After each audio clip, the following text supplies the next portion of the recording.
La chófer quedó impactada al ver su foto de infancia en la sala del millonario. El sol apenas despuntaba cuando Lucía Morales estacionó su destartalado Tsuru frente a la imponente reja de hierro forjado. Respiró hondo, intentando calmar los nervios que le revolvían el estómago. A sus 32 años, había manejado todo tipo de vehículos, desde camionetas de reparto hasta autobuses escolares, pero nunca había estado al volante de un Mercedes-Benz como el que la esperaba dentro de aquella mansión. Es solo otro trabajo, se dijo mientras acomodaba su uniforme negro recién planchado, pero algo en su interior le susurraba que no, que este no era solo otro trabajo. Un hombre canoso con uniforme impecable abrió la reja. «Buenos días, señorita Morales», saludó con formalidad. «La señora Beatriz la espera en la casa principal». Lucía asintió y avanzó por el camino de grava perfectamente rastrillada, observando los jardines meticulosamente cuidados, rosales en flor, fuentes de mármol y esculturas se distribuían entre el césped verde brillante. Por alguna extraña razón, la vista de una de las fuentes le provocó un escalofrío. La mansión Santibáñez se alzaba imponente al final del sendero. Una construcción colonial modernizada con columnas de cantera, balcones de hierro forjado y enormes ventanales, el tipo de residencia que Lucía solo había visto en revistas de arquitectura o en telenovelas. Al entrar en el vestíbulo de mármol, una mujer de unos 50 y tantos años la esperaba con una carpeta en la mano. Tenía el cabello teñido de castaño rojizo, peinado en un moño perfecto, labios pintados de rojo oscuro y un traje sastre color crema que gritaba «diseñador exclusivo». Sus ojos, del color del ámbar, recorrieron a Lucia de arriba a abajo con frialdad. «Señorita Morales», dijo con un tono que parecía congelar el aire. «Soy Beatriz de Santibáñez». «Mucho gusto, señora», respondió Lucía, extendiendo su mano. Beatriz ignoró el gesto y continuó. «Seré clara. Necesitábamos un chofer con urgencia. Sus referencias son aceptables, pero estará a prueba durante un mes. La puntualidad es indispensable, la discreción absoluta y la lealtad incuestionable. ¿Entendido?» «Sí, señora». «Bien, doña Lupe. El ama de llaves le mostrará la casa y las reglas. El chofer anterior renunció sin aviso, así que necesito que esté lista para llevar a mi hijastro a una reunión esta tarde». Sin más, Beatriz le entregó la carpeta a una mujer mayor que apareció silenciosamente a su lado y se marchó por un pasillo, sus tacones repiqueteando contra el piso de mármol. Doña Lupe, una mujer de unos 60 años con rostro amable y ojos cansados, le sonrió discretamente. «No se preocupe, niña. La señora es así con todos al principio. Venga, le mostraré la casa y dónde guardamos los coches. Durante la siguiente hora». Lucia recorrió la mansión, cocina, comedor, sala principal, despacho, biblioteca y las habitaciones de servicio donde dormiría cuando tuviera que quedarse. Conoció a Jaime el jardinero, a las gemelas Martina y Marina que se encargaban de la limpieza, y a don Genaro, el cocinero que llevaba 30 años con la familia. «¿Y el señor Santibáñez?», preguntó Lucia mientras caminaban por un pasillo repleto de fotografías familiares. «Don Ernesto falleció hace 2 años», respondió doña Lupe con tristeza. «Un infarto. Desde entonces la señora Beatriz administra todo. El único que queda es el joven Ricardo, su hijastro. Tiene 35 años y es abogado, pero no se parece nada a la señora, gracias a Dios». Lucía asintió, asimilando la información mientras observaba las fotografías. La mayoría mostraban a un hombre de aspecto distinguido. Supuso que era don Ernesto, en diferentes etapas de su vida, algunas con una mujer joven que no era Beatriz, y muchas con un niño que debía ser Ricardo, y entonces la vio, en medio del pasillo. En un marco de plata labrada, había una fotografía que le cortó la respiración. Una niña de unos 8 años sonreía junto a don Ernesto frente a una de las fuentes del jardín. La pequeña sostenía un globo rojo brillante y miraba a la cámara con ojos idénticos a los que Lucía veía cada mañana en su espejo. Un mareo repentino la obligó a apoyarse contra la pared, la cicatriz sobre la ceja izquierda, el lunar bajo el ojo derecho, la forma ligeramente respingada de la nariz. Era como verse a sí misma de niña. «¿Está bien, Lucía?», preguntó doña Lupe con preocupación. «Sí, yo», tragó saliva. «Es solo que... ¿quién es esta niña?». La expresión de doña Lupe se ensombreció. Es Alejandra Santibáñez, la hija de don Ernesto. Bajó la voz. Desapareció hace 24 años. Tenía 8 cuando se la llevaron de un parque en Saltillo. La buscaron por cielo y tierra, pero nunca la encontraron. El corazón de Lucía latía tan fuerte que temía que doña Lupe pudiera escucharlo. Era imposible. Una coincidencia. Tenía que serlo. ¿Qué pasó con ella?, preguntó con voz temblorosa. Nadie lo sabe. Mi niña. Fue como si se la hubiera tragado la tierra. Doña Lupe se persignó. Don Ernesto nunca se recuperó. Todos los años, el día de su desaparición, ponía un anuncio en los periódicos con su foto. Lucía no podía apartar la mirada de la fotografía. Algo en su interior se removía, como si intentara salir a la superficie. Un recuerdo, una sensación. No podía describirlo. Es muy triste, logró decir. Sí que lo es, respondió una voz femenina y cortante. Lucía se giró para encontrar a Beatriz observándola con una expresión indescifrable. Es Alejandra Santibáñez, dijo con frialdad. La hija del señor Santibáñez. Desapareció hace 24 años, a pesar de que doña Lupe acababa de contarle lo mismo. Algo en el tono de Beatriz le heló la sangre. No había tristeza en su voz.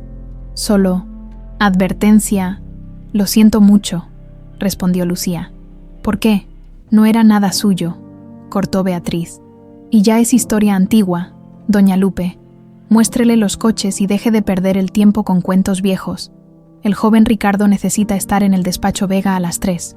Cuando Beatriz se alejó, Lucía sintió que podía respirar nuevamente. Echó un último vistazo a la fotografía antes de seguir a doña Lupe. Por el rabillo del ojo, creyó ver a Beatriz observándola desde el final del pasillo, con una expresión que no supo interpretar. Esa noche, en la pequeña habitación que le habían asignado, Lucía no podía dormir. La imagen de la niña con el globo rojo la perseguía. Cerró los ojos e intentó recordar algo, cualquier cosa, de antes de sus 8 años. Como siempre, solo había oscuridad. Su vida comenzaba en un hospital de Saltillo, donde había despertado sin recordar nada, con una trabajadora social a su lado, explicándole que la habían encontrado vagando sola y confundida. Nadie la había reclamado, nadie la había buscado, o eso le habían dicho. El sueño finalmente la venció, pero no fue tranquilo. Soñó con una fuente, un globo rojo que se elevaba hacia el cielo, y una voz que le susurraba al oído: «Papá siempre va a protegerte». Su propio sollozo la despertó en la madrugada. 2 semanas después de su encuentro con la fotografía, Lucía despertó cubierta de sudor frío. El mismo sueño otra vez, una fuente de piedra, un globo rojo escapando entre sus dedos, y esa voz masculina que le provocaba un nudo en la garganta. «Papá siempre va a protegerte». Palabras que nunca había escuchado en la realidad, pero que en sus sueños sonaban tan familiares como su propio nombre. Se levantó y miró el reloj. 4:30 de la mañana. Demasiado temprano, pero sabía que no podría volver a dormir. Los sueños eran cada vez más frecuentes desde que había comenzado a trabajar en la mansión Santibáñez. Mientras se duchaba, intentó poner en orden sus pensamientos. Era una coincidencia. Tenía que serlo. Quizás se parecía a la niña desaparecida, pero de ahí a ser ella, era absurdo.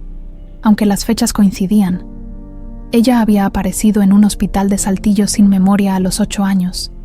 Justo cuando Alejandra Santibáñez desaparecía. «Basta, Lucía», se regañó a sí misma. «Te estás obsesionando con una fantasía».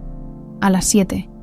Ya estaba preparando el Mercedes para llevar a Ricardo Santibáñez a sus reuniones del día, en las 2 semanas que llevaba trabajando para la familia. Apenas había cruzado palabras con él.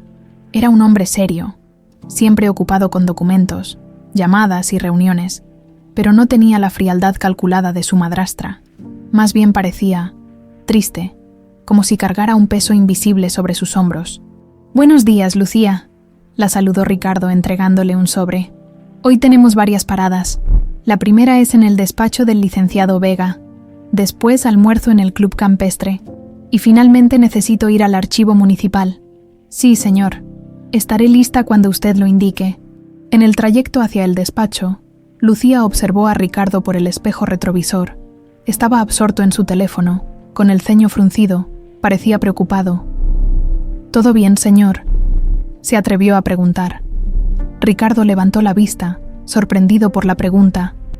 Sí, solo asuntos legales complicados, respondió escuetamente, antes de volver a su teléfono. Lucia asintió y guardó silencio, concentrándose en el tráfico matutino de Monterrey, pero su mente seguía dando vueltas alrededor de Alejandra Santibáñez y aquel globo rojo. Durante el almuerzo de Ricardo en el club campestre, Lucía esperaba en el auto cuando escuchó voces acercándose. Instintivamente, se agachó un poco en el asiento del conductor. Eran Ricardo y otro hombre que no conocía. Tenemos que acelerar el proceso. Ricardo, decía el desconocido, la declaración de muerte presunta de Alejandra es el último obstáculo. Han pasado 24 años. Legalmente podemos proceder. Lo sé, Gustavo, respondió Ricardo con tono cansado. Pero es mi hermana. Siempre tuve la esperanza de que algún día... Han pasado 24 años, interrumpió el hombre. Es hora de dejarla ir y asegurar tu herencia. Tu madrastra está impaciente. Ya sabes cómo es Beatriz cuando quiere algo. Sí, lo sé perfectamente, murmuró Ricardo con amargura. Las voces se alejaron, dejando a Lucía con el corazón acelerado. Estaban planeando declarar legalmente muerta a Alejandra para acceder a la herencia. Un escalofrío recorrió su espalda. Esa tarde, después de dejar a Ricardo en el archivo municipal, Lucía aprovechó su tiempo libre para conducir hasta el otro extremo de la ciudad, donde se encontraba el orfanato Santa María. El edificio de ladrillo rojo seguía exactamente igual que cuando había salido de allí a los 18 años. La hermana Consuelo, que ya pasaba de los 70, la recibió con un abrazo cálido. Lucía, mi niña, qué alegría verte. ¿Cómo te va en tu nuevo trabajo? Bien, hermana, respondió Lucía sentándose frente al escritorio desvencijado. Pero no vengo de visita social. Necesito información sobre mi llegada aquí. La expresión de la monja cambió. Lucia, ya hemos hablado de esto muchas veces. No había documentación cuando te trajeron. Hermana, sé que siempre me ha querido y protegido, pero necesito la verdad. Por favor. La anciana suspiró profundamente. Solo sé lo que me dijeron. Te encontraron vagando cerca de la central de autobuses. Estabas desorientada. No recordabas nada excepto tu nombre. Lucia, te llevaron al hospital público, pero nadie te reclamó. Después te trajeron aquí. ¿Quién me trajo exactamente? Una trabajadora social, Angélica Soto. Ya debe estar jubilada. Y no había ningún indicio. Una identificación. Ropa que pudiera dar pistas. La hermana Consuelo dudó por un momento. Había algo, dijo bajando la voz. Nunca te lo mencioné porque no quería darte falsas esperanzas. Tenías un listón rojo atado a la muñeca. Parecía parte de la cuerda de un globo. Lucía sintió que le faltaba el aire. Un globo rojo, como el de la fotografía. ¿Dónde está ese listón?, preguntó con urgencia. Debe estar en tu expediente, espera. La monja se levantó y fue hasta un archivero metálico. Después de buscar por unos minutos, regresó con una carpeta amarillenta. Aquí está todo lo que tenemos sobre ti, con manos temblorosas. Lucia abrió la carpeta. El listón rojo, desteñido por el tiempo, estaba adjunto con un clip a su ficha de ingreso. La fecha, 15 de octubre de 1999. 3 días después de la desaparición de Alejandra Santibáñez. Hermana, preguntó con voz quebrada, ¿alguna vez alguien vino a buscar a una niña parecida a mí? ¿Una familia adinerada? ¿Quizás? No, mi niña. Nunca vino nadie. Esa noche, de regreso en su habitación de la mansión, Lucía extendió sobre su cama todo lo que había recopilado. Fotocopias de su expediente del orfanato, el listón rojo y una fotografía que había tomado discretamente del retrato de Alejandra en el pasillo. El parecido era innegable. La misma cicatriz sobre la ceja izquierda que Lucía siempre había creído producto de algún accidente olvidado. El mismo lunar bajo el ojo derecho, los mismos ojos, el mismo rostro. Es imposible, se dijo. Las coincidencias existen, pero en su interior sabía que era mucho más que una coincidencia. Su teléfono vibró con un mensaje. Era de doña Lupe. Niña, la señora Beatriz salió a cenar con sus amigas. Si quieres venir a la cocina, don Genaro hizo tamales. Lucia sonrió. En 2 semanas, el personal de la mansión la había acogido como familia, todos excepto Beatriz, que la observaba con desconfianza constante. En la cocina, Mientras comían tamales de chile poblano, don Genaro contaba historias de sus 30 años trabajando para los Santibáñez. Don Ernesto era un santo, decía, un patrón como ya no hay, siempre justo, siempre amable. ¿Y la señora Beatriz?, preguntó Lucía. ¿Cuándo se casó con don Ernesto? Los presentes intercambiaron miradas. Fue su segunda esposa, respondió doña Lupe con cautela. Se casaron cuando el joven Ricardo tenía 8 años y la niña Alejandra 6. La primera esposa, doña Carmen, murió en un accidente de auto. Beatriz era la secretaria de don Ernesto, añadió Martina, una de las gemelas. Apenas pasó el luto. Se casaron, y un par de años después, desapareció la niña, completó don Genaro con tristeza. Nunca más volvió a ser el mismo. Lucía asintió, absorbiendo cada detalle como una esponja. Algo no cuadraba en toda esta historia. De regreso en su habitación, no podía conciliar el sueño. Se levantó y caminó hacia la ventana. Desde allí podía ver la fuente de la fotografía, iluminada por la luz de la luna. Y entonces, como un relámpago, otro fragmento de memoria atravesó su mente. Estaba junto a la fuente. Una mujer la llamaba. Alejandra, ven aquí ahora mismo. Su voz era fría, controlada. No era una voz amable. Ella corría en dirección opuesta, aferrándose a su globo rojo. Lucía abrió los ojos, jadeando. El recuerdo había sido tan vívido, tan real. Ya no podía negarlo. Necesitaba respuestas, y sabía exactamente dónde buscarlas. La mansión Santibáñez dormía en silencio. Eran las 2 de la madrugada cuando Lucía, descalza y con el corazón martilleando contra su pecho, salió sigilosamente de su habitación. Sabía que estaba arriesgando su empleo, quizás incluso más que eso, pero la necesidad de respuestas era más fuerte que cualquier miedo. El pasillo estaba iluminado apenas por pequeñas luces de emergencia. Lucía avanzó pegada a la pared, evitando las tablas que crujían. Conocía bien la casa después de semanas trabajando allí. Sabía que Beatriz tomaba pastillas para dormir y que su habitación estaba en el ala opuesta. Ricardo había salido de viaje a Ciudad de México y no volvería hasta mañana. El personal dormía en el ala de servicio. Nadie la vería. Su objetivo era la biblioteca. Doña Lupe le había comentado que don Ernesto guardaba allí todos los documentos familiares, álbumes de fotos y recuerdos. Era un hombre que atesoraba cada momento. Le había dicho, la biblioteca ocupaba una habitación entera en la planta baja, con estanterías que llegaban hasta el techo y una escalera corrediza para alcanzar los volúmenes más altos. Lucía entró y cerró la puerta con cuidado antes de encender la pequeña lámpara de su celular. El olor a libros viejos, cuero y madera encerada inundó sus sentidos. Por un instante, otro destello de memoria la atravesó.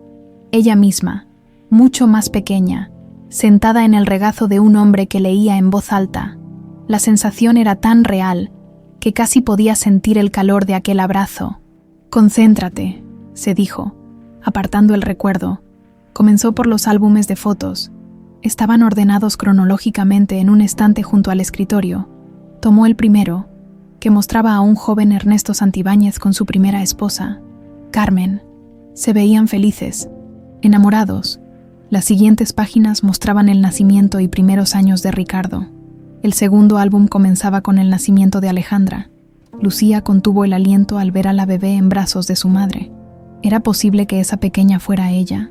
Página tras página, observó a la niña crecer, las mismas facciones, la misma sonrisa, incluso la misma forma de arrugar la nariz al reír. En una fotografía de lo que parecía una fiesta de cumpleaños, vio algo que la dejó helada. Alejandra, de unos 5 años, tenía una pequeña cicatriz recién formada sobre la ceja izquierda, la misma cicatriz que Lucía llevaba toda su vida.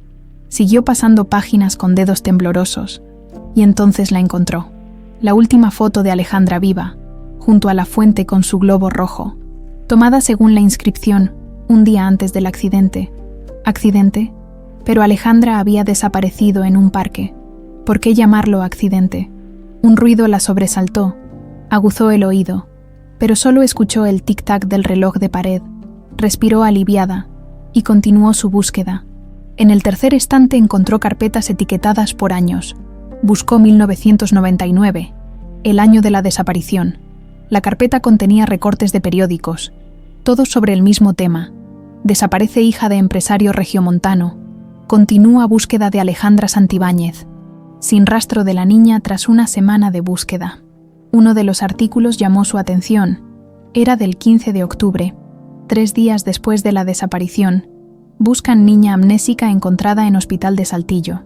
El recorte estaba incompleto, pero mencionaba a una pequeña de aproximadamente 8 años, encontrada desorientada y sin memoria, que no había sido reclamada por ningún familiar. ¿Qué demonios crees que estás haciendo? Morales. La voz gélida de Beatriz Santibáñez cortó el silencio como un cuchillo. Lucía se giró, aterrorizada, tirando el álbum al suelo. Beatriz estaba en la puerta, con una bata de seda negra y una expresión que podría haber congelado el infierno. Señora, yo estaba buscando un libro para leer, balbuceó Lucía. A las 2 de la mañana, en la oscuridad, revisando álbumes familiares. Cada pregunta sonaba más amenazante que la anterior. Beatriz dio un paso hacia ella. ¿Me tomas por estúpida? Lucía intentó recomponerse. Si iba a perder su empleo, al menos obtendría algunas respuestas. Estaba buscando información sobre Alejandra, confesó, irguiéndose. Hay algo en su historia que me resulta familiar. Beatriz la miró con ojos entrecerrados. Esa niña está muerta, Morales. No te metas en historias que no te corresponden. Algo en la frialdad de aquella declaración encendió una chispa de valor en Lucía. ¿Y si no lo estuviera?, preguntó, sosteniendo la mirada de Beatriz. Un destello casi imperceptible cruzó los ojos de la mujer. Miedo, ira, fuera lo que fuese, desapareció rápidamente tras una sonrisa calculada. Si no estuviera muerta, dijo Beatriz con voz suave como terciopelo, sería la heredera de todo, de absolutamente todo, y yo no permitiría que nadie me quitara lo que es mío. ¿Entiendes lo que te estoy diciendo? La amenaza velada flotó en el aire entre ellas. Lucía asintió lentamente. Perfectamente, señora. Bien. Beatriz señaló hacia la puerta. Ahora recoge este desastre y vete a tu habitación. Mañana decidiremos si sigues trabajando para esta familia, con las manos temblorosas. Lucía recogió el álbum. Al agacharse, vio algo que le heló la sangre. Entre las páginas caídas había una fotografía suelta.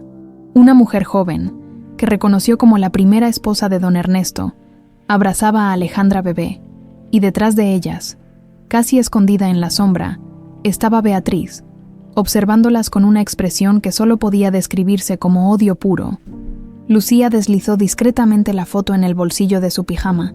Al día siguiente, sorprendentemente, Beatriz no mencionó el incidente, pero sus ojos seguían cada movimiento de Lucía con la intensidad de un depredador acechando a su presa. Durante su hora libre, Lucía condujo hasta la hemeroteca municipal. Necesitaba verificar algo. El archivero, un hombre mayor de lentes gruesos, la atendió con amabilidad. Busco noticias sobre la desaparición de Alejandra Santibáñez en octubre de 1999, explicó Lucía. El hombre asintió, reconociendo inmediatamente el caso. Un caso muy triste, la buscaron por meses, comentó mientras buscaba en los archivos. Aquí están todos los periódicos de esas fechas. Lucía revisó meticulosamente los artículos. La historia oficial era consistente. Alejandra había desaparecido durante un paseo en el Parque Fundidora de Saltillo, donde la familia tenía una casa de descanso. Estaba con su niñera, quien aseguró haberla perdido de vista solo por unos minutos. La búsqueda se extendió por todo el estado, pero nunca encontraron rastro de ella, y entonces lo vio, un pequeño artículo fechado el 15 de octubre. El mismo día que Lucía había ingresado al orfanato, niña sin memoria encontrada en hospital de Saltillo, las autoridades buscan a sus familiares. El artículo mencionaba que la pequeña había sido encontrada vagando cerca de la central de autobuses, confundida y sin recordar nada excepto un nombre. Lucía, con pulso tembloroso, sacó la fotografía del bolsillo. Alejandra sonreía a la cámara, idéntica a ella misma a esa edad. Ya no podía negarlo, ya no podía atribuirlo a coincidencias. De regreso a la mansión, Lucía tomó la decisión más arriesgada de su vida. Necesitaba confrontar a alguien, pero no sería a Beatriz. Tenía que hablar con Ricardo Santibáñez. Esa noche, Cuando el heredero de los Santibáñez regresó de su viaje, Lucía lo esperaba en el garaje. Ricardo la miró sorprendido cuando ella, en lugar de limitarse a entregarle las llaves del coche, le dijo con voz firme: «Señor, necesito hablar con usted. Es sobre su hermana Alejandra». Los ojos de Ricardo se abrieron con asombro. «¿Qué sabes tú de mi hermana?», preguntó con voz tensa. «Creo», dijo Lucía, respirando profundo, «que yo soy ella». Ricardo Santibáñez se quedó paralizado, con las llaves del coche aún en la mano. Su rostro reflejaba una mezcla de incredulidad, confusión y algo parecido a la esperanza que rápidamente reprimió. «¿Qué acabas de decir?», preguntó con voz apenas audible. Lucía miró nerviosamente hacia la puerta que conectaba el garaje con la casa, temiendo que Beatriz pudiera aparecer en cualquier momento. «No deberíamos hablar aquí», susurró. «¿Podemos ir a otro lugar?». Ricardo la estudió por unos segundos, como si tratara de descifrar un acertijo complejo. Finalmente asintió. «Vamos a dar una vuelta», dijo, dirigiéndose al asiento del pasajero de uno de los autos menos ostentosos, un Volkswagen negro. «¿Tú conduces?». 15 minutos después, estaban sentados en una cafetería discreta en las afueras de Monterrey. El lugar estaba casi vacío a esa hora. Una mesera les sirvió café y se retiró, dejándolos solos con el sonido amortiguado de la música de fondo. «Explícate», exigió Ricardo, removiendo su café sin probarlo. «¿Por qué dirías algo así?». Lucía extrajo de su bolso las fotocopias de su expediente del orfanato, los recortes de periódico y la fotografía que había tomado de la biblioteca. Apareció en un hospital de Saltillo el 15 de octubre de 1999, 3 días después de que Alejandra desapareciera, comenzó, señalando las fechas en los documentos. No recordaba nada excepto un nombre: Lucía. No sabía quién era, de dónde venía, ni quiénes eran mis padres. Ricardo revisó los papeles con expresión impenetrable. «Miles de niños se pierden cada año en México», dijo, aunque su voz carecía de convicción. «Es una coincidencia trágica, pero solo eso, una coincidencia». Lucía sacó entonces su identificación oficial y la colocó junto a la fotografía de Alejandra. «Mire la cicatriz sobre la ceja izquierda, el lunar bajo el ojo derecho. Compárelos con los míos». Ricardo levantó la vista. Sus ojos recorrieron el rostro de Lucía, deteniéndose en cada detalle que ella había mencionado. Algo cambió en su mirada. «Podrían ser similares», murmuró. «Pero después de tantos años, también están los sueños», continuó ella. «Desde que llegué a la mansión, sueño con una fuente, un globo rojo y una voz que me dice: papá siempre va a protegerte». Su voz se quebró ligeramente. «Nunca tuve un padre, señor Santibáñez. Al menos, no que yo recuerde». Ricardo dejó escapar un suspiro tembloroso. «Mi padre le decía eso a Alejandra cada noche antes de dormir», confesó. «Era como un ritual entre ellos. Nadie más lo sabía». Un silencio pesado cayó sobre la mesa. Ricardo parecía estar librando una batalla interna. «¿Por qué me dices esto ahora?», preguntó finalmente. «¿Qué quieres de mí?». «La verdad», respondió Lucía con sencillez. «He vivido 24 años sin saber quién soy realmente. Si hay la más mínima posibilidad de que yo sea Alejandra, necesito saberlo». Ricardo la miró fijamente, como si intentara ver más allá de su rostro. «Te escuché hablar con tu abogado sobre declarar legalmente muerta a Alejandra», añadió Lucía. «Si yo fuera ella, eso sería un error. ¿No cree?». «Eso es». Ricardo se detuvo, frunciendo el ceño. «¿Cómo sabes eso?». Lucía se sonrojó ligeramente. «Los escuché accidentalmente en el club campestre. No era mi intención espiar». Ricardo se pasó una mano por el rostro, claramente agotado. «Beatriz ha insistido durante años en cerrar el capítulo de Alejandra», dijo con amargura. «Dice que es por mi bien, para que pueda heredar sin complicaciones legales, pero nunca me sentí cómodo con la idea». «¿Por qué?», preguntó Lucía. «Han pasado 24 años. La mayoría habría perdido la esperanza». Una sonrisa triste cruzó el rostro de Ricardo. «Mi padre nunca lo hizo», respondió. «Hasta el día de su muerte. Creyó que Alejandra volvería. Me hizo prometerle que no dejaría de buscarla». Sus ojos se humedecieron ligeramente. «Y aunque parezca irracional, yo tampoco perdí la esperanza por completo». Lucía sintió un nudo en la garganta. Extendió su mano instintivamente y la colocó sobre la de Ricardo. El contacto pareció sorprenderlos a ambos, pero ninguno se apartó. Hay una forma de averiguarlo, dijo Ricardo después de un momento. Una prueba de ADN. ¿Es posible?, preguntó Lucía, con esperanza creciente. Mi padre dejó muestras de ADN precisamente para este propósito. Creía que algún día serían necesarias para identificar a Alejandra si la encontraban. Ricardo hizo una pausa. Además, conservamos algunos de sus objetos personales. Su cepillo de dientes, por ejemplo. ¿Podríamos hacerlo sin que Beatriz se entere?, preguntó Lucía bajando la voz. Ella. Me preocupa su reacción. Ricardo la miró con curiosidad. ¿Por qué te preocupa específicamente Beatriz? Lucía dudó antes de responder. Encontré una fotografía en la biblioteca. Beatriz mirando a su madre y a Alejandra bebé con odio. Y cuando me sorprendió revisando los álbumes, dijo algo inquietante, que si Alejandra estuviera viva, sería heredera de todo, y que ella no permitiría que nadie le quitara lo que era suyo. El rostro de Ricardo se ensombreció. Eso suena como Beatriz, murmuró. Siempre fue posesiva con el patrimonio familiar. Cree que ella podría haber tenido algo que ver con la desaparición. La pregunta que había estado rondando la mente de Lucía finalmente salió a la luz. Ricardo se tensó visiblemente. Es una acusación muy grave, dijo, aunque su tono no era de rechazo absoluto. Mi padre tuvo las mismas sospechas durante años, pero nunca encontró pruebas. Beatriz tenía una coartada sólida para el día de la desaparición. Estaba en una reunión de la Fundación Santibáñez con docenas de testigos, pero podría haber contratado a alguien, insistió Lucía. Podría, concedió Ricardo, pero sin pruebas. Son solo especulaciones. Se quedaron en silencio, cada uno perdido en sus pensamientos. Finalmente, Ricardo habló. Haremos la prueba de ADN, pero con extrema discreción. Conozco un laboratorio privado en San Pedro que es completamente confidencial. Mientras tanto, sigue actuando con normalidad. Si realmente eres Alejandra y Beatriz tuvo algo que ver con tu desaparición, es mejor que no sospeche que estamos investigando. Lucía asintió, sintiendo una extraña mezcla de miedo y esperanza.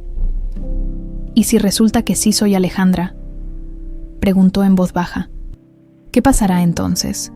Ricardo la miró directamente a los ojos.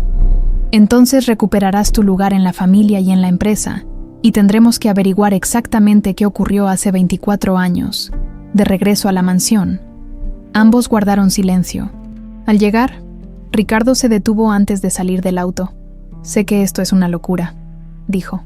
La probabilidad de que realmente seas Alejandra es...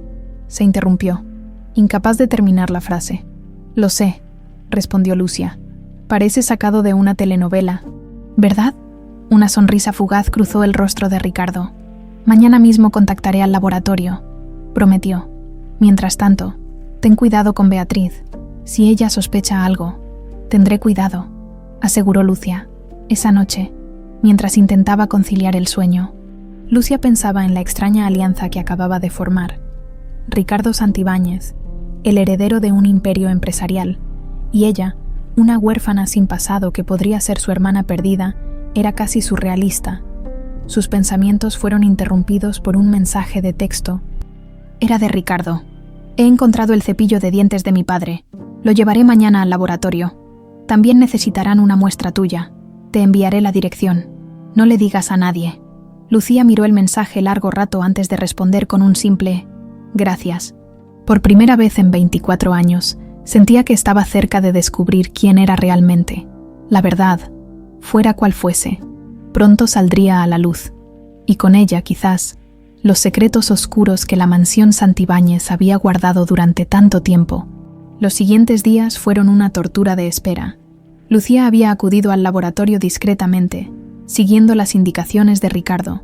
Le habían tomado muestras de saliva y sangre para el análisis de ADN. Ahora solo quedaba esperar. Una semana. Había dicho el técnico del laboratorio. 7 días para obtener resultados concluyentes. 7 días que se estiraban como chicle.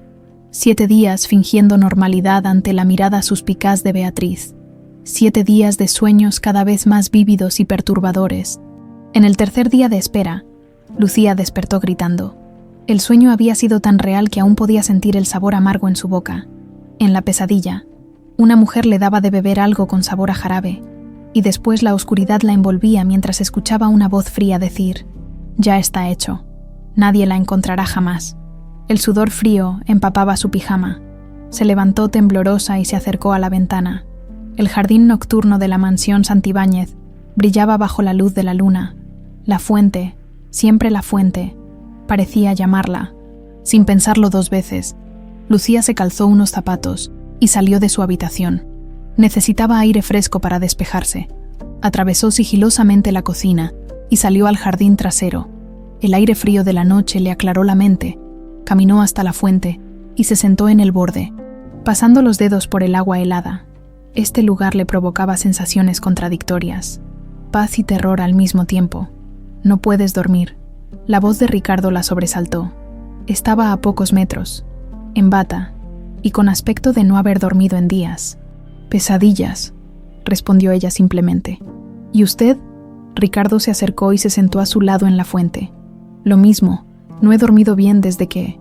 Dejó la frase sin terminar. «Desde que aparecí diciendo que podría ser su hermana perdida», completó Lucia con una sonrisa triste. «Lo entiendo, debe pensar que estoy loca». Ricardo negó con la cabeza. «No creo que estés loca.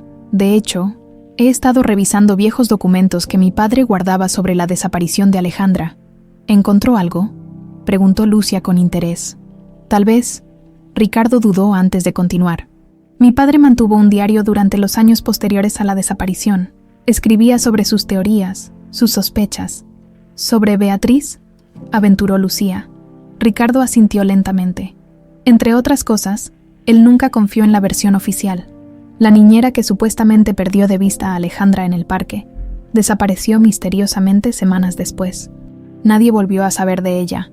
«¿Cómo se llamaba?», preguntó Lucia, sintiendo un escalofrío. «Angélica Soto». El nombre cayó como un rayo sobre Lucia. «¿Angélica Soto?», repitió con voz temblorosa. «¿Estás seguro?». Ricardo la miró con extrañeza. «Sí, completamente». «¿Por qué?». «Porque ese es el nombre de la trabajadora social que supuestamente me llevó al orfanato», explicó Lucía, sintiendo que las piezas comenzaban a encajar. «La hermana Consuelo me lo dijo». Se miraron en silencio, asimilando la implicación de esta coincidencia. «Esto ya no parece casualidad», murmuró Ricardo. «No, no lo es», concordó Lucía. «¿Qué más decían los diarios de su padre?». Habla sobre el comportamiento de Beatriz después de la desaparición. Dice que no parecía afectada, que incluso la notaba aliviada, y menciona que encontró frascos de medicamentos en su tocador, medicamentos que podrían causar amnesia temporal. Lucía sintió que le faltaba el aire. Otro fragmento de su pesadilla reciente cobró sentido. El sabor amargo, la oscuridad repentina. «Creo que me drogaron», dijo en voz baja. «En mis sueños siento el sabor de un jarabe amargo y luego todo se vuelve negro. Si esos medicamentos fueron usados, explicaría por qué no recuerdas nada», completó Ricardo. Permanecieron en silencio junto a la fuente, cada uno procesando lo que acababan de descubrir.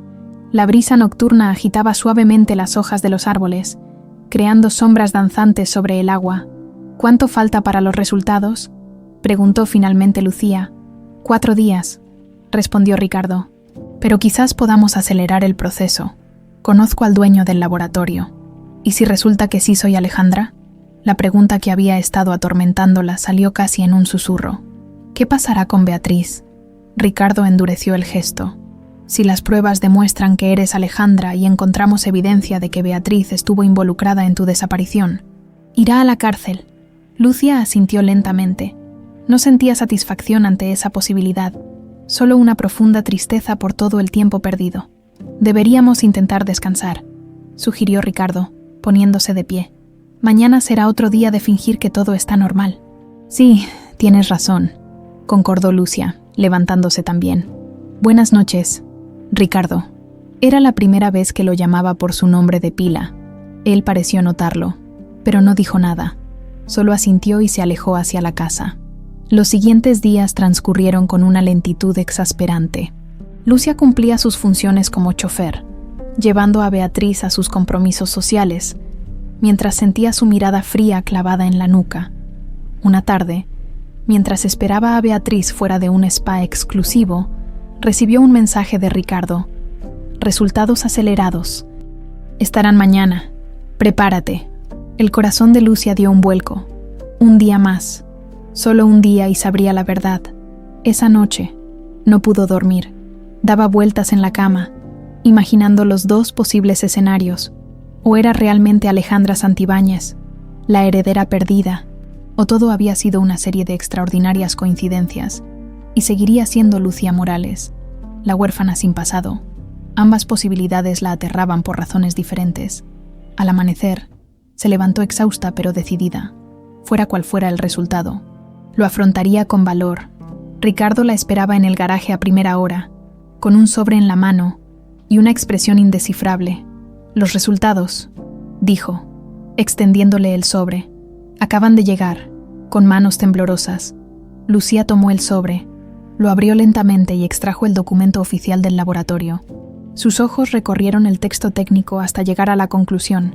Compatibilidad genética, 99,97%. Relación, padre-hija. El papel se deslizó de sus dedos temblorosos. Ricardo lo recogió y leyó el resultado. Sus ojos se abrieron con asombro y, poco a poco, se llenaron de lágrimas. «Es verdad», murmuró. «Eres Alejandra. Eres mi hermana, Lucía, o mejor dicho, Alejandra». Sintió que las piernas le fallaban. Ricardo la sostuvo antes de que cayera, y entonces, sin poder contenerse más, la abrazó. Un abrazo que había esperado 24 años. «Bienvenida a casa, hermana», susurró con voz quebrada. Alejandra lloró por primera vez en mucho tiempo. No eran lágrimas de tristeza ni de alegría, sino de liberación, como si algo dentro de ella, algo que había estado encadenado durante décadas, finalmente se rompiera. «¿Qué me pasó?», preguntó entre sollozos. «¿Por qué me hicieron esto?». Ricardo se apartó ligeramente para mirarla a los ojos, manteniendo sus manos sobre los hombros de ella. «Vamos a averiguarlo», prometió con determinación. «Y los responsables pagarán por cada día que te robaron». En ese momento, escucharon el sonido de tacones acercándose al garaje. Se separaron rápidamente. Ricardo escondió el sobre con los resultados en su chaqueta, justo cuando Beatriz aparecía en la puerta. «¿Qué está pasando aquí?», preguntó con suspicacia. «Solo le explicaba a Lucía los planes para hoy», respondió Ricardo con naturalidad. «Necesito que me lleve a una reunión importante». Beatriz los miró alternadamente, sus ojos entrecerrados con desconfianza. «¿A las 6 de la mañana? ¿En el garaje?» «Es una reunión muy temprano en San Pedro», insistió Ricardo. «Y necesitaba avisarle con tiempo». Beatriz no parecía convencida, pero asintió lentamente. «Como sea», dijo finalmente. «Recuerda que tenemos la cita con el notario mañana para finalizar los trámites de sucesión». «No llegues tarde». «No lo haré», aseguró Ricardo. Cuando Beatriz se marchó, ambos hermanos intercambiaron una mirada cargada de significado. El reloj había comenzado a correr. Era hora de actuar. La realidad la golpeó como una ola. Ella era Alejandra Santibáñez, no Lucía Morales, la huérfana sin pasado, sino la hija perdida de una de las familias más poderosas de Monterrey. Mientras conducía a Ricardo a su supuesta reunión en San Pedro, Alejandra intentaba procesar la magnitud de ese descubrimiento. «¿En qué piensas?», preguntó Ricardo, observándola desde el asiento trasero. «En que no sé quién soy», respondió ella con sinceridad. «Durante 24 años fui Lucía. Ahora resulta que soy Alejandra, pero no recuerdo ser ella. No recuerdo a tu padre, ni a ti de niño, ni esta vida que se supone que era mía». Ricardo se inclinó hacia adelante, apoyando los brazos en el asiento delantero. «Los recuerdos volverán», aseguró. «Ya has tenido algunos flashbacks. Con el tiempo, quizás recuperes más fragmentos de tu vida anterior». «¿Y si no?», la pregunta flotó entre ellos. «¿Y si nunca recuerdo quién fui? Entonces construiremos nuevos recuerdos», respondió Ricardo con firmeza. «Lo importante es que has vuelto. El resto lo resolveremos juntos». Alejandra sonrió con gratitud. Era extraño sentirse tan conectada con alguien a quien apenas conocía, o quizás era que, en algún nivel profundo, su alma recordaba a su hermano aunque su mente no lo hiciera. «No vamos a San Pedro, ¿verdad?», preguntó cambiando de tema. «No», confirmó Ricardo. «Vamos a casa de mi abogado, Gustavo Vega. Es de total confianza y necesitamos su consejo para lo que viene». El despacho de Gustavo Vega estaba en una elegante torre de oficinas en el centro de Monterrey. El abogado, un hombre de unos 50 años con gafas de montura fina y traje impecable, los recibió con curiosidad evidente. «Ricardo, cuando me llamaste a las 5 de la mañana diciendo que era urgente, no imaginé algo así», comentó después de escuchar la historia completa y revisar los resultados del ADN. «Es extraordinario». «¿Y legalmente?», preguntó Ricardo. «¿Cuál es nuestra posición?». Gustavo se quitó las gafas y las limpió pensativamente. «Con este resultado de ADN, Alejandra puede reclamar legalmente su identidad y, por consiguiente, todos sus derechos hereditarios», explicó. «Tendríamos que iniciar un proceso de reconocimiento de identidad, presentar pruebas y eventualmente anular la declaración de ausencia que se tramitó años atrás. Y respecto a la responsabilidad penal de quien pudo estar detrás de su desaparición», preguntó Ricardo, eligiendo cuidadosamente sus palabras. Gustavo entendió la pregunta no formulada. Si existiera evidencia de que Beatriz estuvo involucrada, enfrentaría cargos por secuestro, suplantación de identidad y, dependiendo de las circunstancias, intento de homicidio. Respondió gravemente. «Son delitos graves que prescribirían a los 30 años, así que aún estamos dentro del plazo legal». Alejandra sintió un escalofrío. Hasta ahora, todo había sido casi abstracto, como una historia que le sucedía a otra persona, pero hablar de cargos penales lo hacía terriblemente real. «Necesitaríamos pruebas concretas», continuó Gustavo. «Los recortes de periódico, el diario de don Ernesto y la coincidencia del nombre de la niñera con la supuesta trabajadora social son indicios fuertes, pero no pruebas definitivas». «¿Qué sugieres?», preguntó Ricardo. «Por ahora, mantener esto en absoluto secreto», respondió Gustavo. «Beatriz tiene contactos poderosos y recursos para complicar las cosas. Mientras reunimos más evidencia, Alejandra debería seguir interpretando su papel de chofer. La reunión con el notario es mañana», recordó Ricardo. «Beatriz espera que firme los documentos para declarar legalmente muerta a Alejandra y finalizar la sucesión. «No firmes nada», advirtió Gustavo. «Pospon la reunión con cualquier excusa. Necesitamos tiempo, Alejandra», que había permanecido en silencio. Finalmente habló. «Quiero recuperar mis recuerdos», dijo con determinación. «Si logro recordar claramente lo que pasó el día de mi desaparición, tendríamos la prueba más contundente». «Es peligroso», advirtió Ricardo. «Si Beatriz sospecha que estás recordando». «Ya corrí ese riesgo cuando comencé a investigar», interrumpió ella. «Necesito respuestas, Ricardo. Necesito saber quién soy realmente». Los días siguientes fueron una mezcla de tensión y descubrimientos. Ricardo había logrado posponer la reunión con el notario alegando un viaje de negocios urgente, pero sabían que era solo una solución temporal. Alejandra seguía cumpliendo sus funciones como chofer de la familia, pero cada momento libre lo dedicaba a intentar despertar sus recuerdos sumergidos. Visitaba diferentes áreas de la mansión, tocaba objetos antiguos, observaba fotografías, todo buscando desencadenar algún flashback significativo. Una tarde, mientras Ricardo le mostraba su antiguo cuarto de juegos, conservado intacto como un pequeño museo del pasado, algo captó su atención. Una pequeña caja musical con forma de carrusel. «Era tuya», explicó Ricardo. «Papá te la regaló en tu 5º cumpleaños. Siempre la llevabas contigo, con manos temblorosas». Alejandra tomó la caja y le dio cuerda.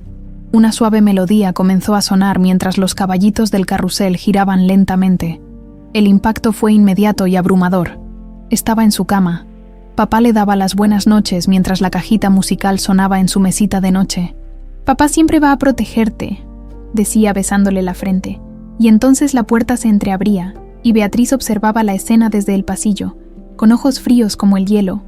Alejandra soltó la caja musical, que cayó sobre la alfombra sin dejar de tocar su melancólica melodía. «¿Qué pasa?», preguntó Ricardo alarmado. «La recuerdo», susurró Alejandra. «Recuerdo a papá y a Beatriz observándonos, mirándome como si me odiara». Ricardo la abrazó mientras ella dejaba fluir las lágrimas. Poco a poco, fragmentos de su infancia comenzaban a emerger del olvido, como piezas de un rompecabezas que lentamente cobraba forma. Esa noche, Alejandra tuvo el sueño más vívido hasta entonces. No era fragmentado como los anteriores, sino una secuencia clara y aterradora. Estaba en el parque Fundidora.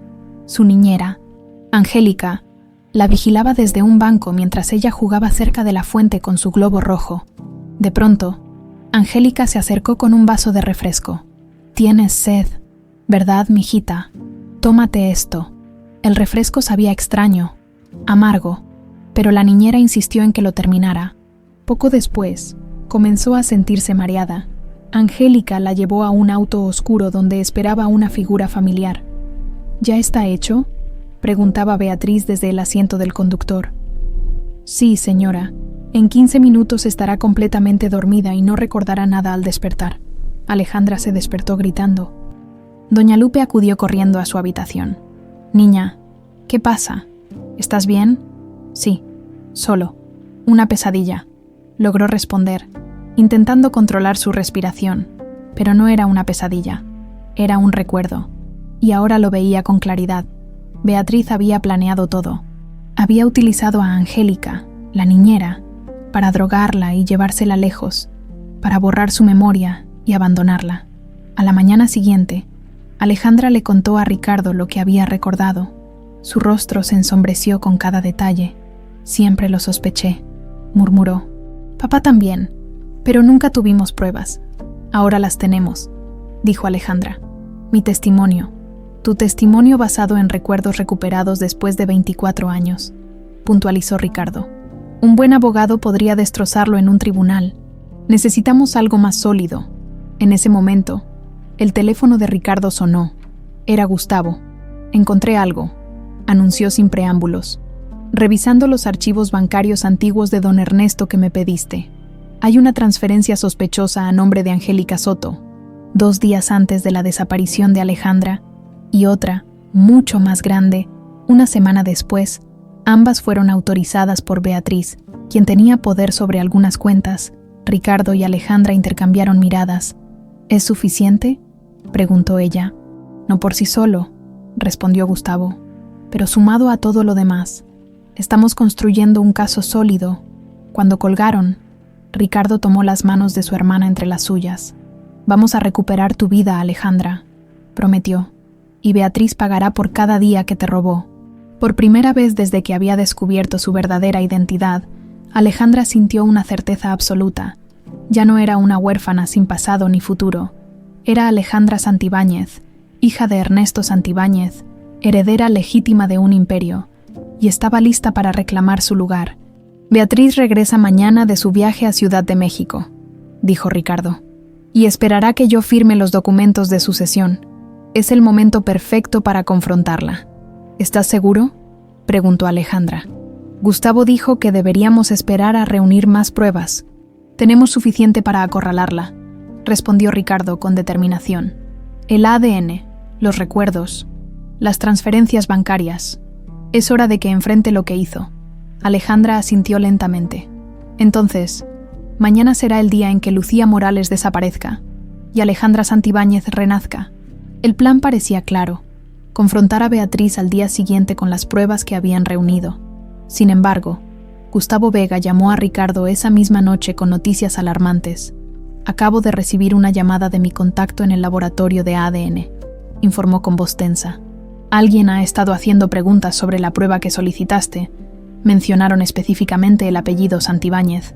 Ricardo sintió que un escalofrío le recorría la espalda. «¿Crees que Beatriz se enteró?». «No lo sé, pero es una posibilidad que no podemos ignorar», respondió Gustavo. «Mi contacto asegura que no reveló información, pero si Beatriz tiene sospechas, podría intentar algo desesperado», completó Ricardo. «Alertaré a Alejandra». Cuando colgó, Ricardo fue directo a la habitación de Alejandra. Tocó suavemente a la puerta. «¿Quién?», preguntó ella con cautela. «Soy yo, Ricardo». Alejandra abrió, preocupada por la visita inesperada. «¿Qué pasa?». «Beatriz podría saber algo», explicó en voz baja, entrando y cerrando la puerta. «Alguien ha estado preguntando en el laboratorio». Alejandra palideció. «¿Crees que intentará algo contra mí?». Ricardo asintió gravemente. «No lo descarto. A partir de ahora, no comas ni bebas nada que ella te ofrezca, no te quedes a solas con ella, y mantén tu celular a mano en todo momento. Tal vez deberíamos adelantarnos». sugirió Alejandra. Confrontarla ahora mismo, antes de que pueda prepararse, es arriesgado. Ricardo dudó. Pero quizás tengas razón. Si espera hasta mañana, podría desaparecer o destruir evidencia antes de que pudieran decidir. El celular de Ricardo sonó nuevamente. Era doña Lupe. Joven Ricardo, la señora Beatriz acaba de llegar de Ciudad de México.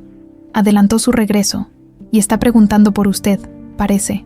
Alterada. Gracias por avisarme, doña Lupe. Bajaré enseguida. Cuando colgó, miró a Alejandra. Beatriz está aquí.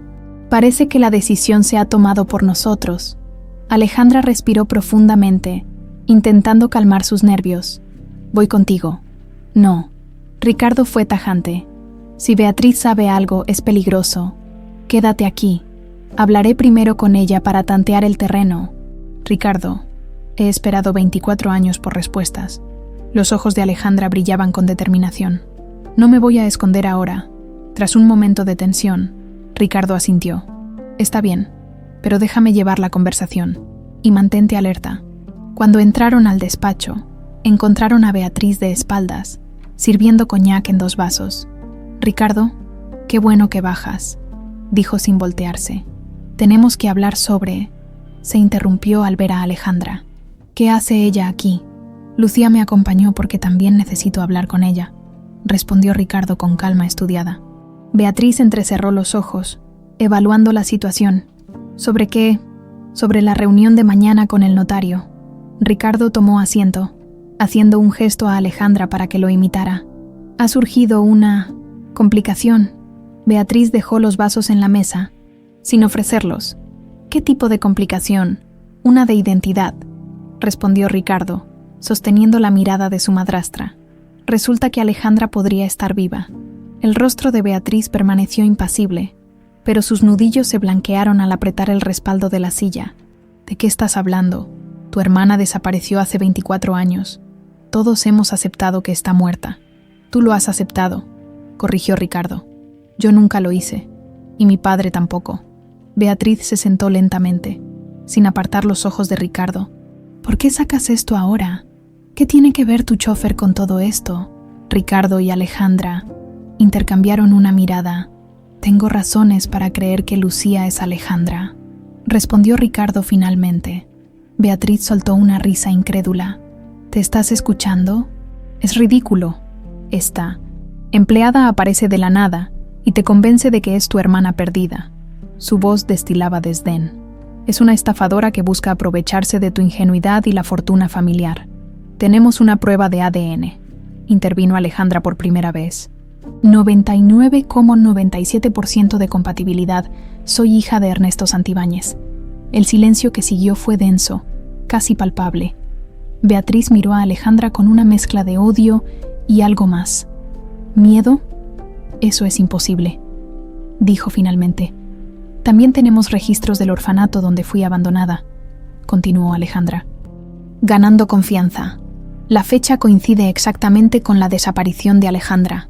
Y lo más interesante, la persona que me llevó allí se llamaba Angélica Soto, como la niñera que supuestamente perdió a Alejandra en el parque.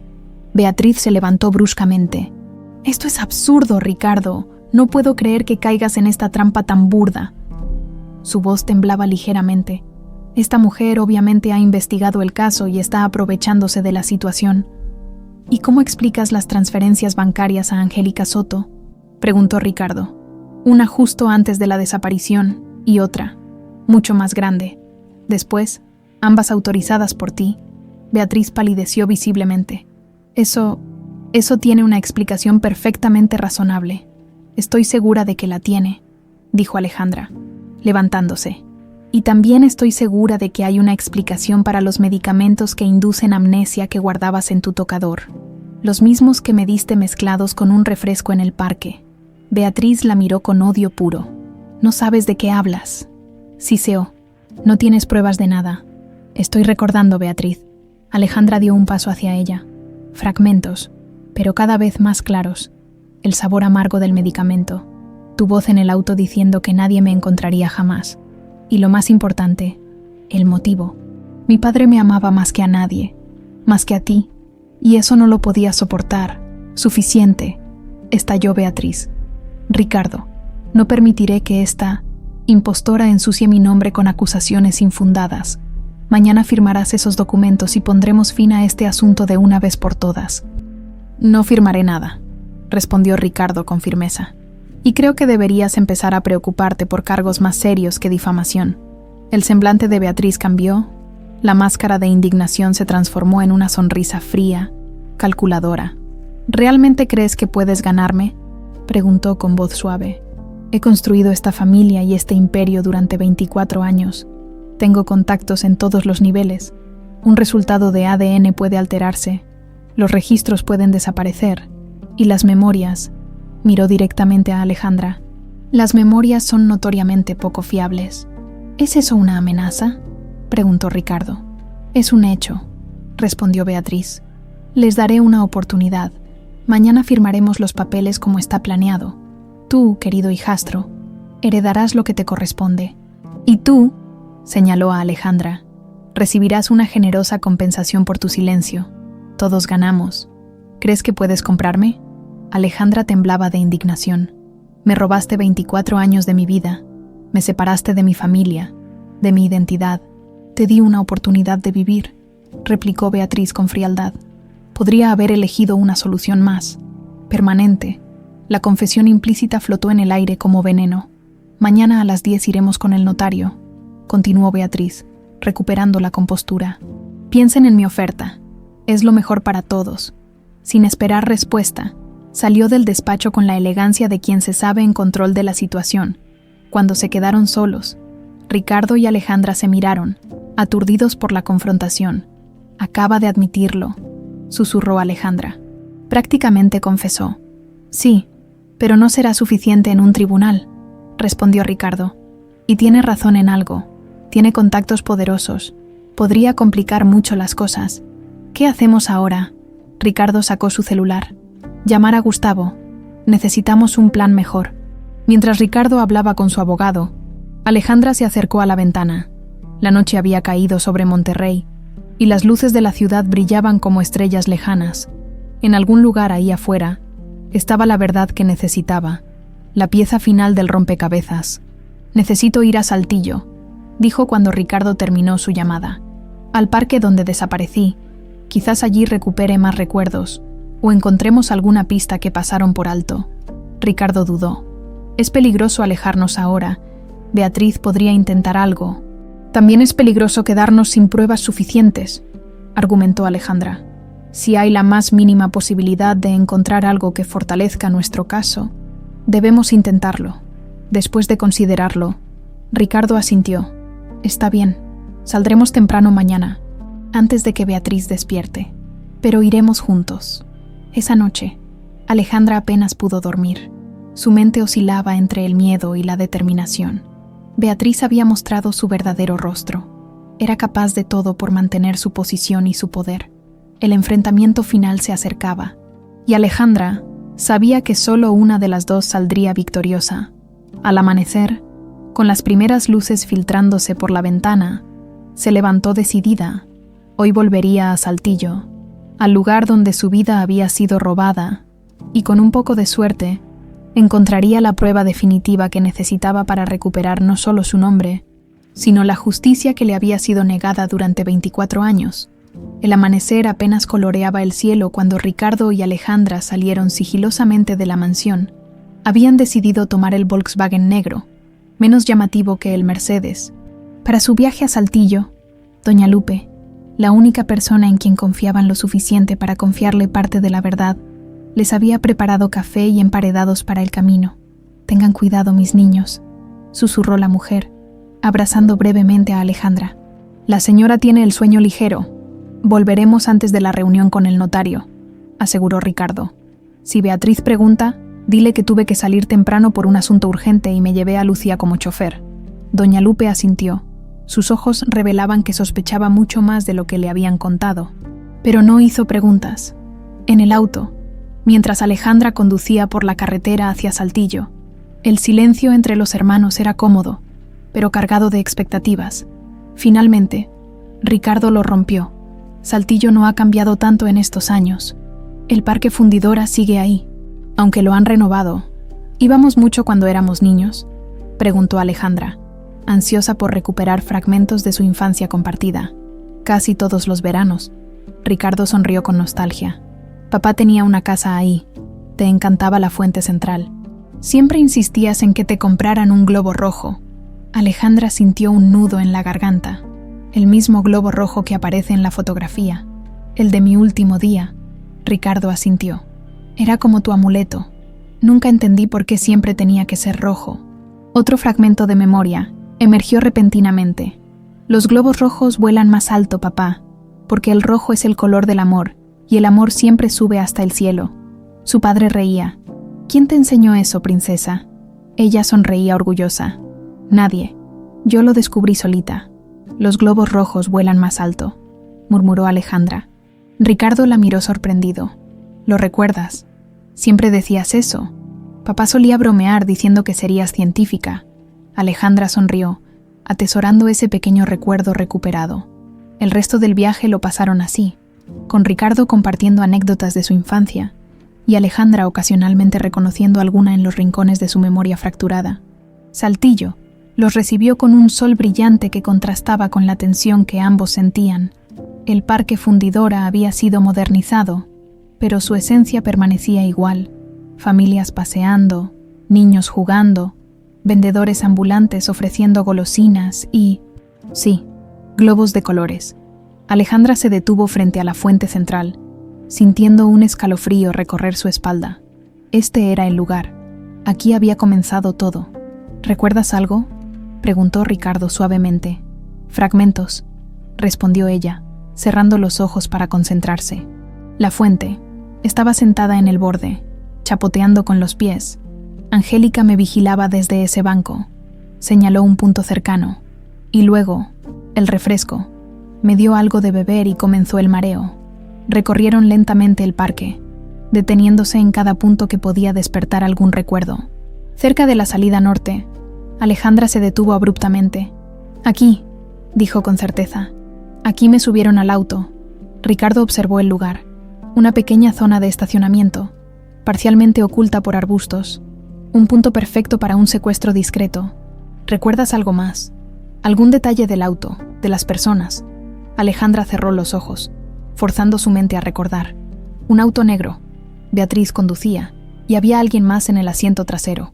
Un hombre, creo, pero estaba muy mareada para distinguir su rostro. ¿Un hombre? Ricardo frunció el ceño. Eso es nuevo. Siempre asumimos que Beatriz había actuado sola, quizás con ayuda de Angélica. Había alguien más involucrado, insistió Alejandra. Alguien que hablaba con acento extraño, no mexicano, mientras discutían este nuevo detalle. Notaron a un anciano que los observaba desde un puesto de paletas heladas. Parecía tener más de 70 años, con piel curtida por el sol y ojos vivaces que no habían perdido su agudeza. «Disculpen», llamó el hombre cuando pasaron cerca. No pude evitar escucharlos. «Están hablando del caso de la niña Santibáñez». Ricardo y Alejandra intercambiaron miradas sorprendidas. «¿Conoce el caso?», preguntó Ricardo con cautela. El anciano asintió. «Todo Saltillo lo conoce. Fue un escándalo en su momento. Pero yo lo recuerdo especialmente porque yo estaba aquí ese día», señaló su puesto. «Llevo 40 años vendiendo paletas en este mismo lugar. Antes vendía globos también». Alejandra sintió que su corazón se aceleraba. «Usted vendía globos. Recuerda a una niña con un globo rojo». El anciano entrecerró los ojos estudiándola. «Te pareces mucho a ella», dijo finalmente. «A la niña del periódico. Claro que recuerdo ese día. Le vendí un globo rojo a don Ernesto Santibáñez para su hija. Era cliente habitual en sus visitas a Saltillo. ¿Vio algo sospechoso ese día?», preguntó Ricardo, intentando contener su emoción. El anciano miró a ambos lados, como asegurándose de que nadie más escuchara. Vi a la niña con su cuidadora, una mujer joven, muy seria. Más tarde, vi a la misma mujer llevando a la niña casi cargada hacia el estacionamiento. La pequeña parecía dormida o enferma. Me pareció extraño, pero no era mi asunto. Hizo una pausa. Lo que sí me llamó la atención fue el auto donde las esperaban. Un coche negro, muy lujoso, una mujer elegante al volante y un hombre extranjero en el asiento trasero. ¿Extranjero? Alejandra se inclinó hacia el anciano. ¿Cómo lo supo? Por su acento, se bajó un momento a ayudar a subir a la niña y lo escuché hablar. Acento europeo, quizás italiano o algo así. El hombre se rascó la barba. Recuerdo que pensé, qué raro que los Santibáñez manden a recoger a la niña así, cuando don Ernesto siempre venía personalmente. Ricardo sacó su cartera. Señor, su testimonio es invaluable para nosotros. ¿Estaría dispuesto a firmarlo ante un notario? El anciano los miró con curiosidad. ¿Quiénes son ustedes realmente? Soy Ricardo Santibáñez, respondió. Y ella es mi hermana Alejandra. Los ojos del anciano se abrieron con asombro. La niña del globo rojo miró a Alejandra fijamente. Dios mío, estás viva. Alejandra asintió, con lágrimas en los ojos. Y estamos intentando demostrar quién estuvo detrás de mi desaparición. El anciano no dudó. Cuenten conmigo. Me llamo Héctor Gómez. Llevo 50 años viviendo en Saltillo y tengo una reputación intachable. Mi testimonio aguantará cualquier escrutinio. Después de intercambiar números telefónicos y prometerle a don Héctor que enviarían a un notario esa misma tarde para registrar formalmente su testimonio, Ricardo y Alejandra continuaron su búsqueda con renovada esperanza. Un hombre extranjero, murmuró Ricardo mientras caminaban. Tengo que revisar los registros de papá. Quizás haya alguna mención de socios o contactos extranjeros de Beatriz en esa época. De regreso en Monterrey, a pocas horas de la reunión con el notario, Ricardo y Alejandra se reunieron con Gustavo Vega en su despacho para delinear su estrategia. El testimonio del vendedor de globos es oro puro, aseguró Gustavo. Un testigo presencial que puede ubicar a Beatriz en la escena del crimen, contradiciendo su coartada oficial de que estaba en una reunión en Monterrey. Y además, nos da una nueva pista. Este misterioso extranjero, necesitamos identificarlo, dijo Ricardo. Podría ser la clave para entender toda la conspiración.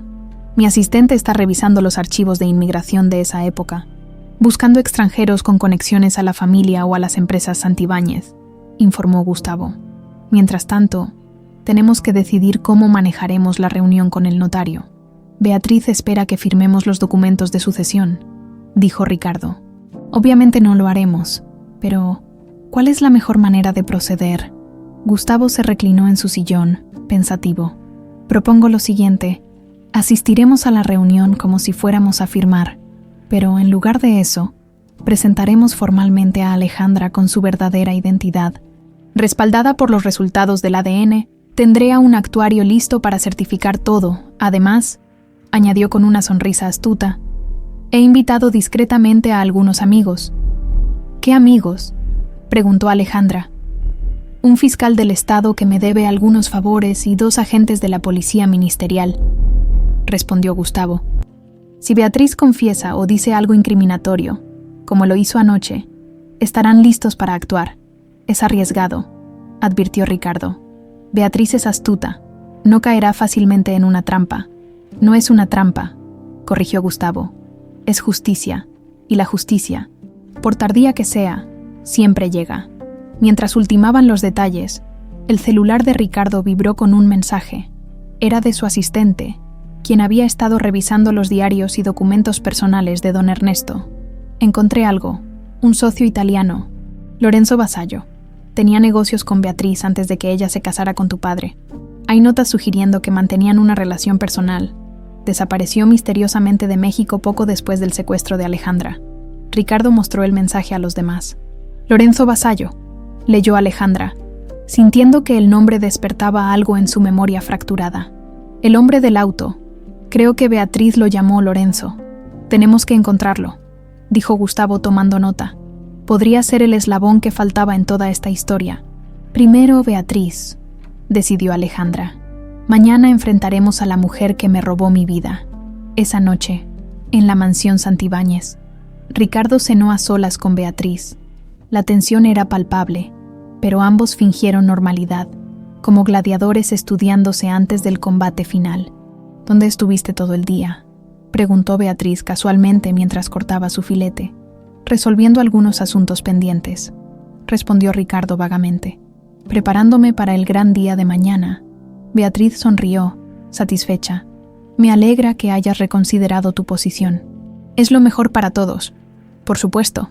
Ricardo levantó su copa. Por el futuro de los Santibáñez. Por el futuro, respondió ella, sin detectar la ironía en su voz. En su habitación, Alejandra repasaba mentalmente cada detalle del plan. Mañana no sería Lucía Morales la que entraría a esa notaría, sino Alejandra Santibáñez, reclamando su nombre, su herencia y su justicia. La telaraña de mentiras que Beatriz había tejido durante 24 años estaba a punto de desmoronarse, y esta vez sería Beatriz quien desaparecería. Tras las rejas, la notaría Vázquez Gómez. Ubicada en el penthouse de uno de los edificios más elegantes de San Pedro Garza García, reflejaba el nivel socioeconómico de su clientela: mármol italiano, maderas finas y una vista panorámica de la Sierra Madre Oriental creaban el ambiente perfecto para que las familias más poderosas de Monterrey firmaran sus acuerdos millonarios. Beatriz Santibáñez llegó exactamente a las 9:45, 15 minutos antes de la cita. Vestía un impecable traje sastre color marfil que contrastaba con su cabello perfectamente peinado. La acompañaba su abogado personal, Federico Olmedo, un hombre de aspecto severo conocido por su falta de escrúpulos y su eficacia implacable. La recepcionista los guió hacia la sala de juntas principal, donde ya los esperaba el notario, un hombre calvo de unos 60 años que se levantó para saludarlos con deferencia. «Señora Santibáñez, qué placer verla nuevamente», dijo el notario. «Todo está listo como lo solicitó. Los documentos para la declaración de muerte presunta de Alejandra Santibáñez y la subsecuente repartición de bienes». «Excelente, licenciado Vázquez», respondió Beatriz con una sonrisa complacida. «Mi hijastro y su abogado llegarán en cualquier momento». Como si hubieran sido invocados por sus palabras, la puerta se abrió para dar paso a Ricardo, acompañado por Gustavo Vega. Beatriz frunció ligeramente el ceño al notar la expresión determinada en el rostro de su hijastro. «Ricardo, llegas justo a tiempo», dijo, recuperando rápidamente su sonrisa. «El licenciado Vázquez ya tiene todo preparado». Ricardo asintió sin sonreír. «Sí, hablé con él ayer», dijo, intercambiando una mirada cómplice con el notario. «Hicimos algunos ajustes al programa», antes de que Beatriz pudiera preguntar a qué se refería. La puerta volvió a abrirse. Alejandra entró, pero no con su habitual uniforme de chofer. Vestía un elegante vestido azul marino que realzaba su parecido con la familia Santibáñez. Detrás de ella entraron dos hombres de traje que Beatriz no reconoció. El rostro de Beatriz se transformó, pasando de la sorpresa a la ira contenida en cuestión de segundos. «¿Qué significa esto?», preguntó con voz controlada pero tensa. «Ricardo, te advertí sobre esta farsa». «No es ninguna farsa, Beatriz», respondió Ricardo con calma. «Te presento oficialmente a Alejandra Santibáñez, mi hermana. Los resultados del ADN son concluyentes. Como puede atestiguar el licenciado Vázquez, quien recibió una copia certificada». El notario asintió solemnemente. «Efectivamente, señora Santibáñez. He revisado la documentación y los resultados son irrefutables. 99,97% de compatibilidad genética con don Ernesto Santibáñez». Beatriz miró a su abogado, quien parecía tan sorprendido como ella. Luego se giró hacia los dos hombres desconocidos. «¿Y quiénes son estos señores?». «Más cómplices en esta conspiración. Fiscal Rodrigo Méndez». Se presentó uno de ellos, mostrando su identificación. «Y este es el detective Armenta, de la Policía Ministerial. Estamos aquí como observadores. Por ahora», la palabra «por ahora» flotó en el aire como una amenaza velada. Beatriz recuperó rápidamente la compostura, su rostro transformándose en una máscara de fría indignación. «Esto es absurdo», declaró. «Un resultado de ADN puede manipularse, y aunque fuera genuino, no prueba nada sobre las circunstancias de la desaparición. Alejandra se perdió hace 24 años. Si esta mujer resulta ser ella, simplemente demuestra que sobrevivió, no que yo tuviera algo que ver con su desaparición». «Tenemos más que el ADN, Beatriz», intervino Alejandra, dando un paso al frente. «Tenemos mi testimonio. Mis recuerdos están volviendo, fragmentos cada vez más claros de lo que sucedió ese día en el Parque Fundidora. Recuerdos recuperados después de 24 años no son admisibles en ningún tribunal. replicó Federico Olmedo con desdén profesional. Cualquier psicólogo les dirá que son altamente sugestionables y poco confiables. Quizás, concedió Gustavo, pero el testimonio de don Héctor Gómez, el vendedor de globos que presenció cuando subían a una Alejandra sedada a un auto, donde esperaban la señora Santibáñez y un hombre extranjero, ese sí es admisible y bastante convincente. Beatriz palideció ligeramente. ¿Un vendedor de globos? Después de 24 años, por favor. ¿Un testigo con una reputación intachable que nunca cambió su versión? Respondió Gustavo. Y que casualmente identificó a Alejandra inmediatamente al verla ayer, sin que nadie le dijera quién era. También tenemos las transferencias bancarias a Angélica Soto, añadió Ricardo, desplegando varios documentos. Una justo antes de la desaparición y otra, considerablemente mayor, después, ambas autorizadas personalmente por ti. Beatriz. Angélica era la niñera. Respondió Beatriz con impaciencia. Por supuesto que recibía pagos. ¿Y por qué la misma Angélica Soto aparece como la trabajadora social que llevó a Lucía, amnésica y desorientada, al orfanato Santa María 3 días después? Preguntó Alejandra. Otra coincidencia. Por primera vez, Beatriz pareció genuinamente desconcertada. Su mirada buscó nerviosamente la de su abogado. No sé de qué están hablando, dijo finalmente. Esta es una conspiración orquestada para quitarme lo que me pertenece por derecho. Lo que te pertenece por derecho, repitió Ricardo con amargura. Ese ha sido siempre tu único interés. ¿No es así? El control del patrimonio Santibáñez. Por eso te casaste con mi padre. Por eso quisiste deshacerte de Alejandra, porque ella era la heredera principal según el testamento original. No tienes pruebas de nada, estalló Beatriz, perdiendo finalmente la compostura. Tenemos una última evidencia, intervino Gustavo, sacando una carpeta. El informe completo de inmigración sobre Lorenzo Vasallo, tu socio italiano, entró a México 3 días antes de la desaparición de Alejandra y salió 2 días después. Curiosamente, nunca regresó a Italia. Se estableció en Argentina bajo un nombre falso, donde vivió hasta su muerte hace 5 años. Beatriz se quedó muy quieta, como una estatua de hielo a punto de quebrarse.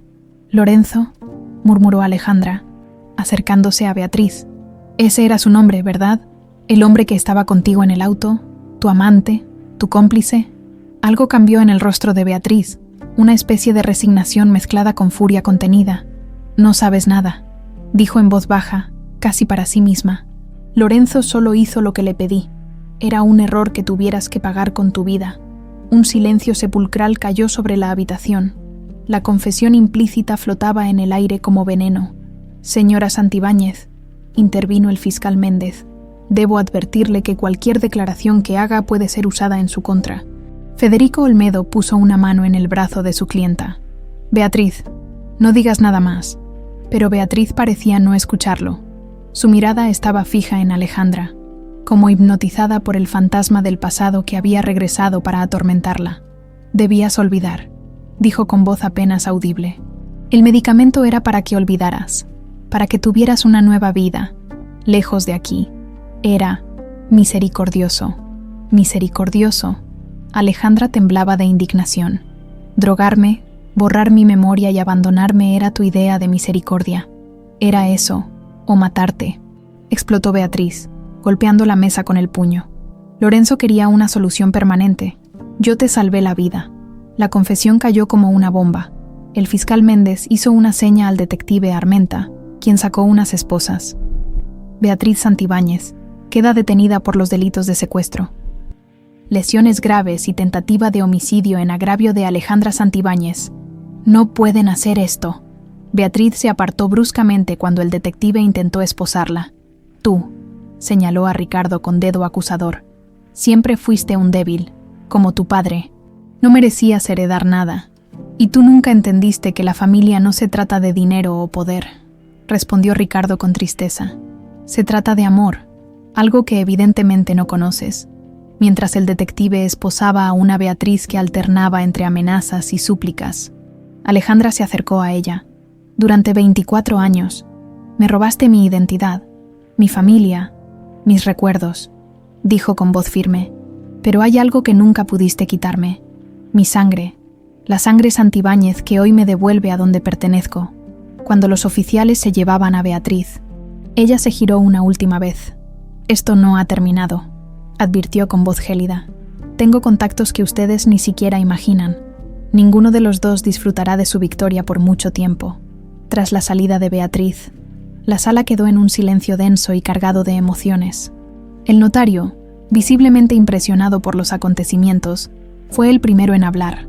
«Bueno, supongo que podemos proceder con el reconocimiento legal de la identidad de la señorita Alejandra Santibáñez y la anulación de los trámites de declaración de muerte presunta».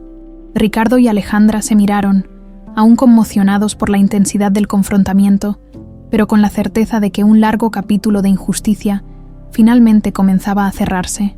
«Sí», respondió Ricardo, tomando la mano de su hermana. «Es hora de que Alejandra Santibáñez regrese oficialmente al mundo de los vivos».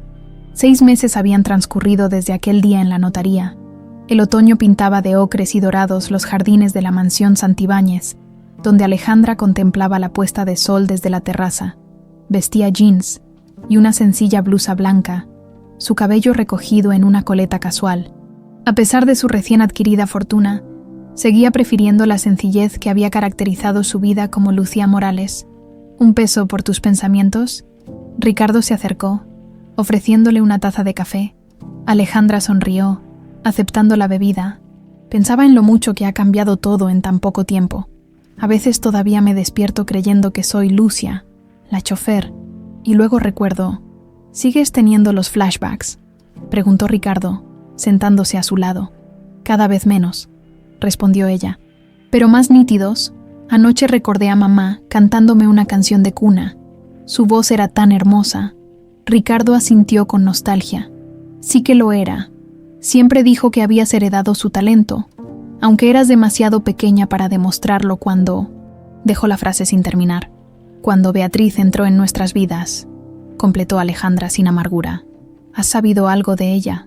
Su juicio comenzará el próximo mes. Gustavo dice que la fiscalía tiene un caso sólido, especialmente después de que encontraron a Angélica Soto en Veracruz. Su testimonio a cambio de inmunidad fue demoledor para Beatriz». Alejandra asintió lentamente. La captura de Angélica había sido un golpe de suerte.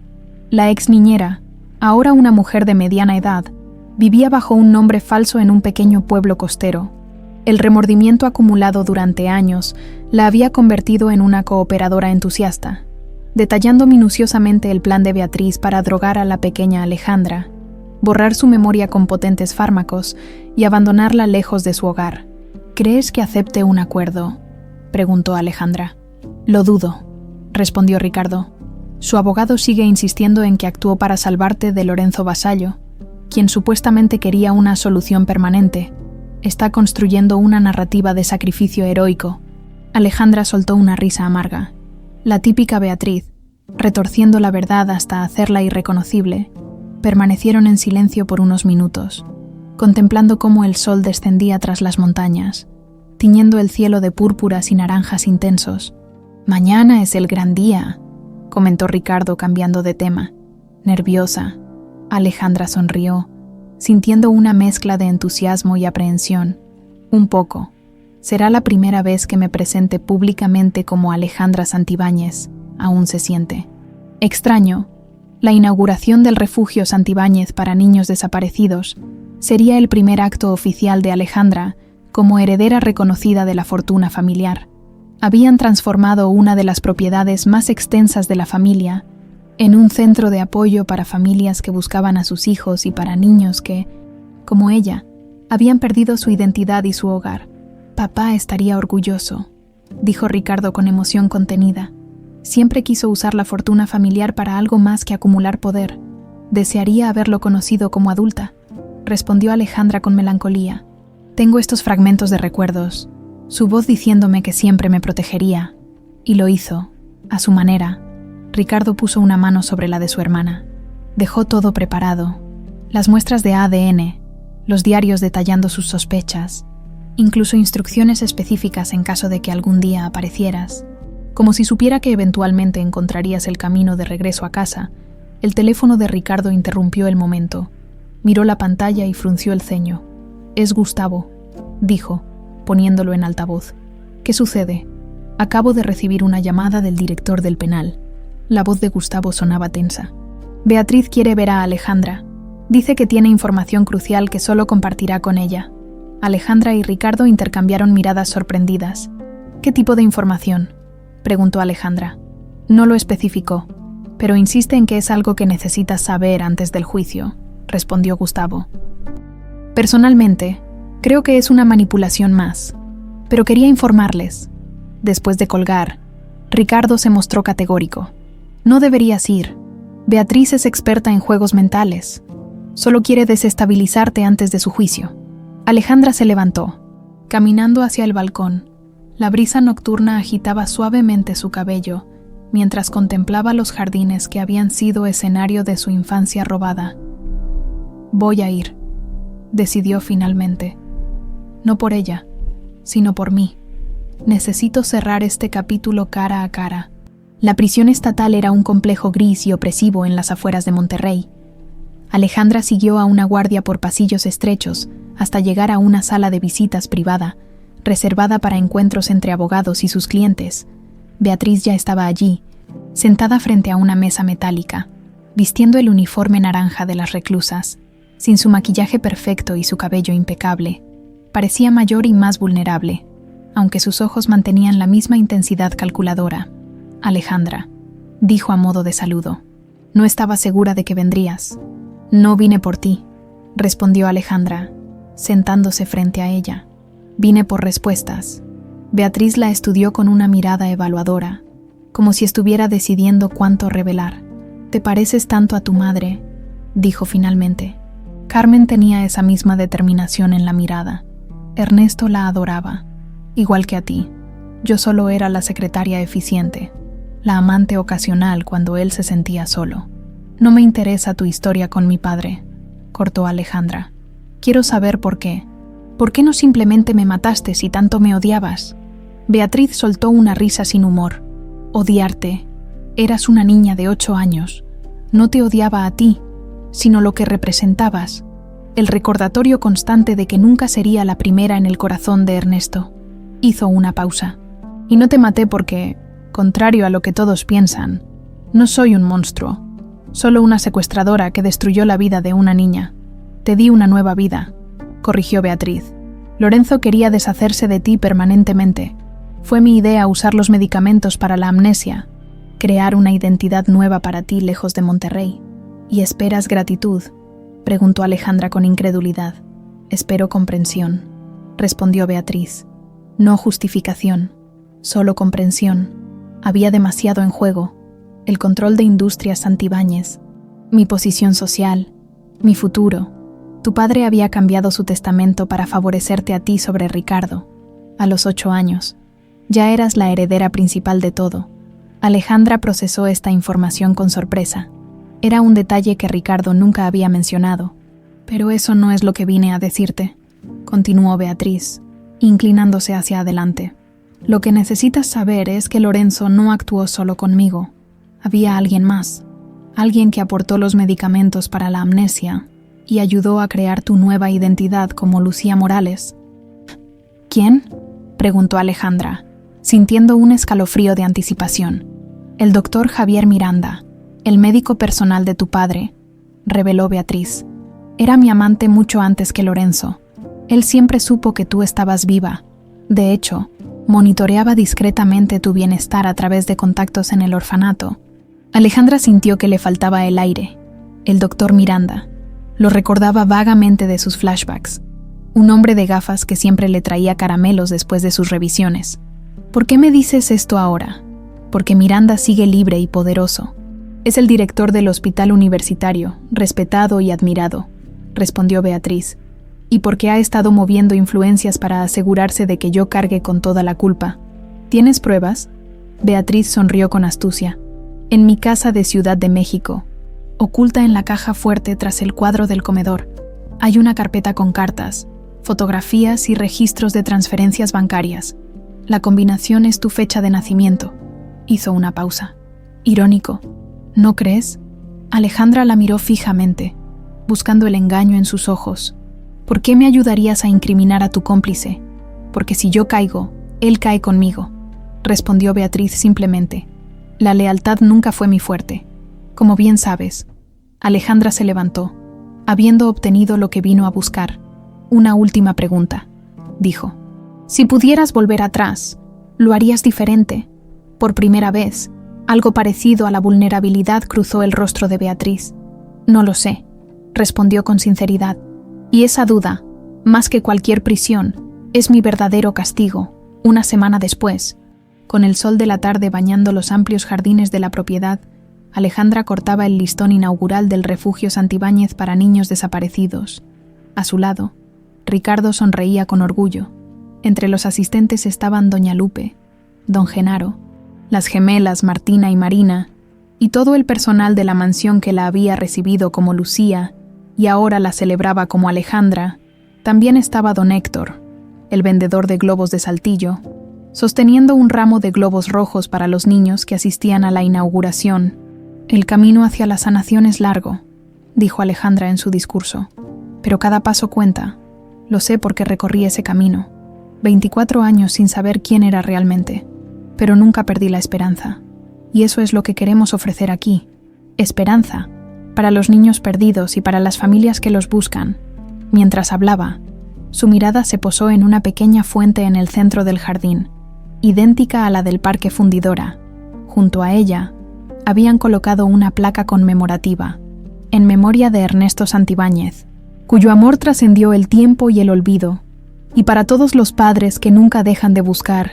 Esa noche, Alejandra colocó una fotografía nueva en el pasillo principal de la mansión, junto al retrato de la niña con el globo rojo. En ella, la Alejandra adulta sonreía junto a Ricardo, ambos mirando hacia un futuro que, por fin, les pertenecía plenamente. Mientras el sol se ponía sobre los campos dorados de Monterrey, Alejandra comprendió que el pasado ya no dolía, solo quedaba la paz.